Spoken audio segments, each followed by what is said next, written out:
아멘. 오늘 말씀은 사무엘상 말씀입니다. 사무엘상 14장 36절부터 52절까지 말씀입니다.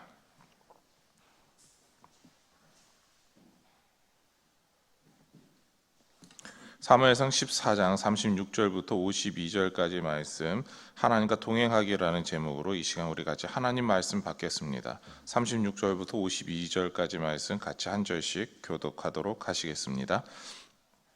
사울이 이르되 우리가 밤에 블레셋 사람들을 추격하여 동틀 때까지 그들 중에서 탈취하고 한 사람도 남기지 말자. 무리가 이르되 왕의 생각에 좋을 대로 하소서 할 때에 제사장이 이르되 이리로 와서 하나님께로 나아가사이다 하매 사울이 하나님께 묻자오되 내가 블레셋 사람들을 추격하리이까 주께서 그들을 이스라엘의 손에 넘기시겠나이까 하되 그날에 대답하지 아니하시는지라. 사울이 이르되 너희 군대의 지휘관들아 다 이리로 오라. 오늘 이 죄가 누구에게 있나 알아보자. 이스라엘을 구원하신 여호와께서 살아계심을 두고 맹세하노니 내 아들 요나단에게 있다 할지라도 반드시 죽으리라 하되 모든 백성 중 한 사람도 대답하지 아니하매 이에 그가 온 이스라엘에게 이르되 너희는 저쪽에 있으라. 나와 내 아들 요나단은 이쪽에 있으리라. 백성이 사울에게 말하되 왕의 생각에 좋은 대로 하소서 하니라. 이에 사울이 이스라엘의 하나님 여호와께 아뢰되 원하건대 실상을 보이소서 하였더니 요나단과 사울이 뽑히고 백성은 면한지라. 사울이 이르되 나와 내 아들 요나단 사이에 뽑으라 하였더니 요나단이 뽑히니라. 사울이 요나단에게 이르되 내가 행한 것을 내게 말하라. 요나단이 말하여 이르되 내가 다만 내 손에 가진 지팡이 끝으로 꿀을 조금 맛보았을 뿐이오나 내가 죽을 수밖에 없나이다. 사울이 이르되 요나단아 내가 반드시 죽으리라. 그렇지 않으면 하나님이 내게 벌을 내리시고 또 내리시기를 원하노라 하니 백성이 사울에게 말하되 이스라엘의 이 큰 구원을 이룬 요나단이 죽겠나이까. 결단코 그렇지 아니하니이다. 여호와의 살아계심을 두고 맹세하옵나니 그의 머리털 하나도 땅에 떨어지지 아니할 것은 그가 오늘 하나님과 동역하였음이니이다 하여 백성이 요나단을 구원하여 죽지 않게 하니라. 사울이 블레셋 사람들 추격하기를 그치고 올라가매 블레셋 사람들이 자기 곳으로 돌아가니라. 사울이 이스라엘 왕위에 오른 후에 사방에 있는 모든 대저 곧 모압과 암몬 자손과 에돔과 소바의 왕들과 블레셋 사람들을 쳤는데 향하는 곳마다 이겼고 용감하게 아말렉 사람들을 치고 이스라엘을 그 약탈하는 자들의 손에서 건졌더라. 사울의 아들은 요나단과 이수야 말기수아여 그의 두 딸의 이름은 이러하니 맏딸의 이름은 메라비요 작은 딸의 이름은 미갈이며 사울의 아내의 이름은 아히노아미니 아히마아스의 딸이요 그의 군사령관의 이름은 아브넬이니 사울의 숙부 넬의 아들이며 사울의 아버지는 기스요 아브넬의 아버지는 넬이니 아비엘의 아들이었더라. 같이 읽겠습니다. 사울이 사는 날 동안에 블레셋 사람과 큰 싸움이 있었으므로 사울이 힘센 사람이나 용감한 사람을 보면 그들을 불러 모았더라. 아멘. 왕이 된 사울은 어떠한 마음이었을까요? 분명히 하나님의 뜻대로 이스라엘 백성을 나는 다스리겠습니다라고 결단했을 것입니다. 그래서 이스라엘을 비방하는 그리고 공격해 들어온 암몬 사람을 향하여 하나님의 분노로 일어나서 길앗 야베스 사람을 구원합니다. 그것이 바로 사울의 최초의 전쟁이었고 그리고 계속해서 그 이후로 사울은 하나님께 기도하며 간구하며 이스라엘 백성들을 위해서 살아가게 되죠. 어쩌면 이스라엘 백성들이 원했던 왕의 모습 그리고 이스라엘 백성들을 구원하는 용맹한 영웅의 모습이었을 것입니다. 백성들이 보기에는 사울이 하나님의 뜻을 행하기 위해 노력하는 모습이 너무나 자랑스러웠고 어디 가서든 부끄러워하지 않는 그 모습이었을 것입니다. 그러나 사울이 변하기 시작하죠. 왕의 자리에서 높임을 받던 사울은 자신이 해서는 안 되는 일까지 하게 됩니다. 바로 하나님께서 허락하시지 않은 제사를 드리는 일입니다. 사무엘이 늦게 온다라고 해서 자신이 제사를 드렸죠. 제사를 드리는 일은 하나님께서 제사장에게만 허락해 주셨습니다. 그러나 이방인 왕들처럼 자신도 하나님께 제사를 드릴 수 있다라고 생각한 사울의 행동은 이미 하나님께서 정하신 그 법칙을 넘어서고 있는 것이었습니다. 그러면서 오히려 이방인들 왕들처럼 해와하면서 자신이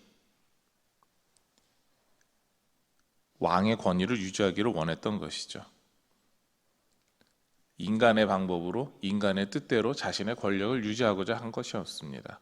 그러나 그 사울의 아들 요나단은 달랐습니다. 하나님의 백성답게 살아가기를 원했고, 그리고 또한 항상 가지고 있었던 생각은 하나님께서 승리를 주시면 우리는 승리할 수 있다였습니다. 그런 모습으로 살아갔죠.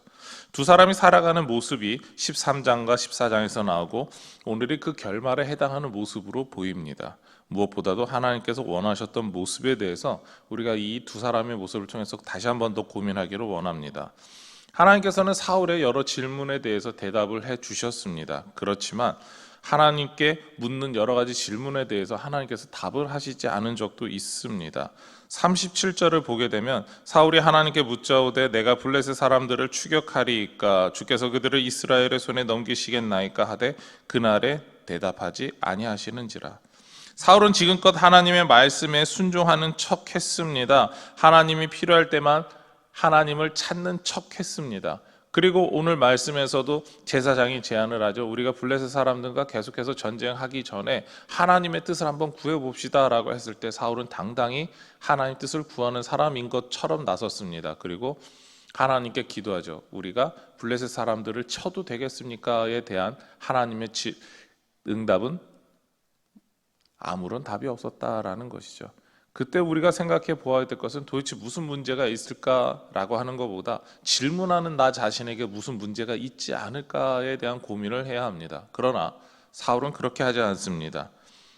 오히려 자신의 그 뜻이 이루어지지 않았다라고 생각하면서 이 문제에 대한 책임을 다른 사람들에게 넘기고자 했습니다. 그래서 38절에 사울이 이르되 너희 군대의 지휘관들아 다 이리로 오라. 오늘 이 죄가 누구에게 있나 알아보자.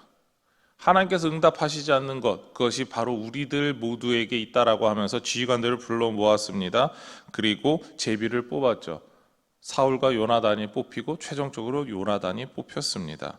제비 뽑기의 결과로 사울은 자신이 뽑히지 않았음에 안도했을 것입니다.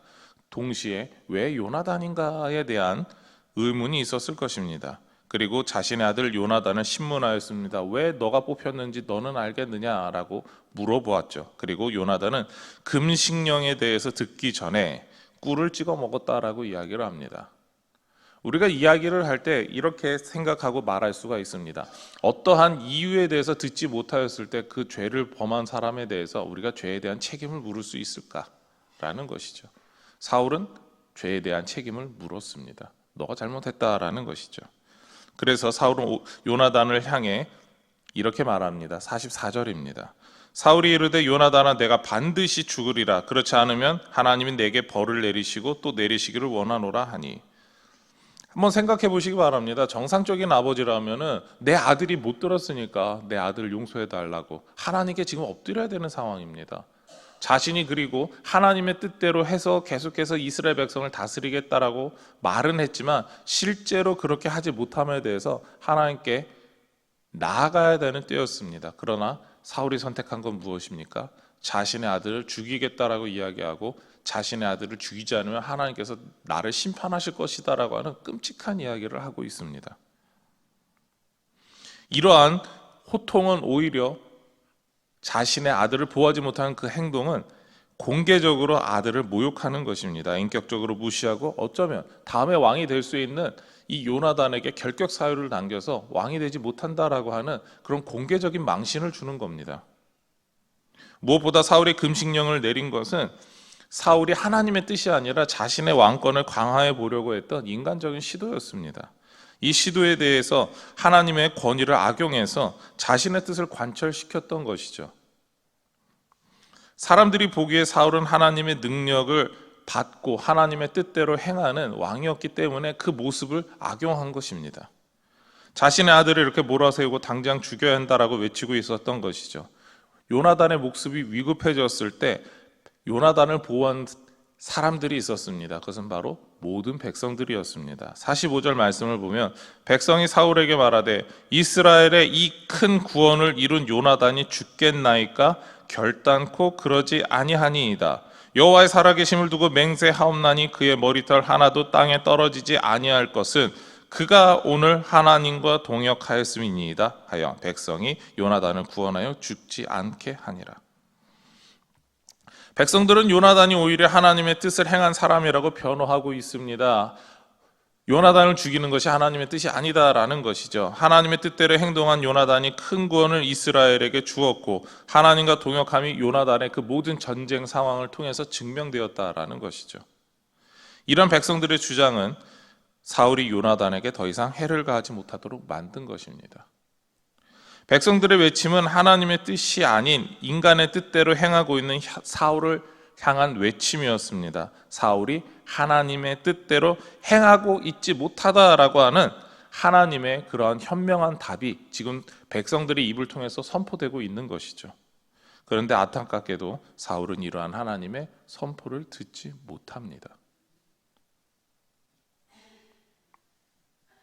어리석은 것들을 구하고 현명한 답을 무시하는 선택을 하는 것이죠. 그래도 전쟁을 해야겠다라는 생각을 했지만 백성들의 의견이 아예 사울과 반대였기 때문에 더 이상 전쟁은 지속하지 못합니다. 그 이유는 사울이 하나님의 뜻보다는 이제는 사람의 뜻대로 행하는 사람이 되었기 때문이죠.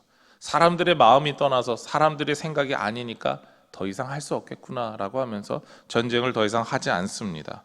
사람의 방법이 좋아 보이고 권력을 유지하기 위해서 자신의 아들까지도 죽일 수 있다라고 하는 이런 변질된 신앙의 모습을 사울이 보였습니다. 하나님의 뜻대로 행하는 사람, 자신의 아들을 죽여서라도 자신을 높이고 자신의 권력을 유지하고자 했던 것이죠. 백성들의 마음이 떠난 사울은 더 이상 전쟁을 하지 않고 블레셋에 대한 추격을 하지 않습니다. 만일 여러분이 사울과 같은 입장이었다면 어떻게 하시겠습니까?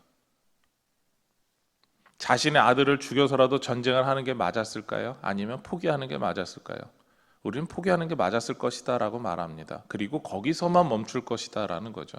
그러나 좀 전에도 말씀드렸던 것처럼 하나님 앞에서 지금 사울이 어떻게 해야 하겠는가라는 것이죠.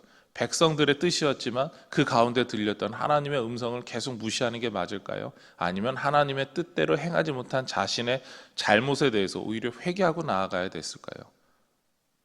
사울은 이 회개하는 것 자체를 무시해 버립니다. 내가 생각하기에, 내가 판단하기에 이게 맞으니까 나는 그대로 하겠다라는 것이죠. 특히 이 문제가 더 심각하게 나타나는 것은 바로 47절과 48절 말씀을 보아서 알 수가 있습니다. 사울이 이스라엘 왕위에 오른 후에 향하는 곳마다 이겼고 이스라엘을 건졌더라. 이 말씀들이 하고 있는 여러 47절과 48절의 내용을 축약해서 몇몇 단어들만 선택하였습니다.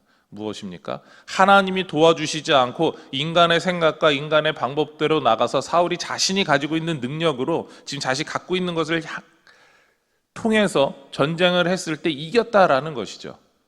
하나님의 백성이 하나님의 뜻이 아니라 하나님의 도우심 없이 이기고 있다, 잘 나가고 있다라고 할 때가 가장 위기 상황입니다. 하나님이 그 사람의 삶에서 더 이상 역사하지 않는데 잘 나간다라고 하는 것은 하나님이 그 사람을 버렸다라고 하는 일종의 사인이기 때문입니다. 어떻게 보면 마지막 징조입니다. 하나님 앞에 나가서 회개해야 하는데 나는 옳습니다라고 하고 있는 그런 어리석은 모습을 보이고 있다라는 것이죠.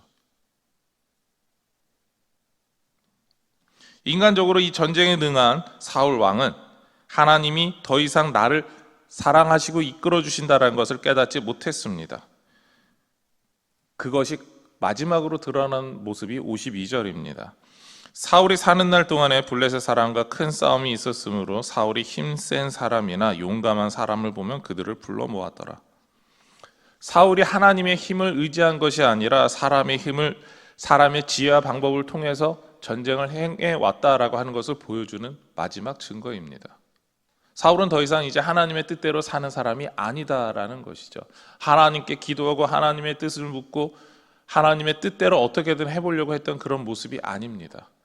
자신의 아들 요나단조차도 내가 이 블레셋 사람에게 올라가도 되겠습니까? 아닙니까? 라고 하는 그런 하나님의 뜻을 구했다면 사울은 이제 자신이 하고 싶은 대로 행하는 아예 하나님에게서 떠난 사람이 되었습니다. 인간적으로 보았을 때 사울은 대단한 전쟁 영웅입니다.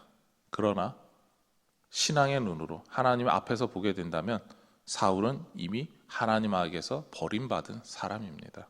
오늘 말씀을 마치고자 합니다. 오늘 말씀은 우리에게 선택을 요구하고 있습니다. 사울과 같이 하나님 없이 성공한 삶을 살고 싶은가? 아니면 요나단과 같이 하나님의 뜻대로 행하겠는가? 그리고 목숨의 위협을 받더라도 그렇게 하나님 뜻대로 행하겠는가라는 것이죠. 어떻게 보면 사람들 보기에 전쟁에서 승리하고 화려해 보이는 사울의 삶이 멋져 보이고 그렇게 하는 것이 답이겠다라고 생각할 수 있습니다. 그러나 하나님께서 원하시는 것은 세상에서의 성공이나 잘나감이 아니라 하나님 없어도 된다라고 하는 그런 것이 아니라 하나님의 뜻대로 겸손히 따르는 삶을 원하신다라는 것이죠. 여러분의 삶은 어떠한 삶이 되기를 원하십니까? 하나님 앞에 순종하는 삶을 살기를 원하십니까? 아니면 사울처럼 인간의 삶을 살기를 원하십니까? 오늘 하나님께서 기뻐하시는 순종의 삶이 저와 여러분의 삶의 현장에서 나타나기를 소망하며 축원합니다. 기도하시겠습니다. 우리 기도의 제목 같이 읽도록 하시겠습니다. 하나님의 뜻이 들려질 때 들을 수 있는 귀를 주옵소서. 사람의 지혜와 힘을 의지하기보다 하나님을 온전히 의지하는 믿음을 주옵소서. 기도하시겠습니다. 하나님, 우리에게 하나님의 뜻을, 하나님의 방법을 허락하여 주시고 주님의 그 놀라우신 은혜의 역사가 우리 가운데 있게 하여 주시옵소서. 무엇보다도 하나님의 뜻이 선포되는 그 현장에서 아버지 하나님의 뜻을 들을 수 있는 귀를 허락하여 주시고 겸손한 마음을 주옵소서. 아버지 하나님, 우리의 마음이, 우리의 생각이 누군가를 정죄하고 미워하기보다 하나님의 뜻대로 행하지 못하는 나 자신을 보게 하여 주시옵소서. 그래서 사람의 지혜와 힘을 의지하기보다 하나님을 온전히 의지할 수 있는 그런 삶이, 우리의 삶이 되게 하여 주시옵소서. 이 모든 것 예수님의 이름으로 기도드립니다. 아멘.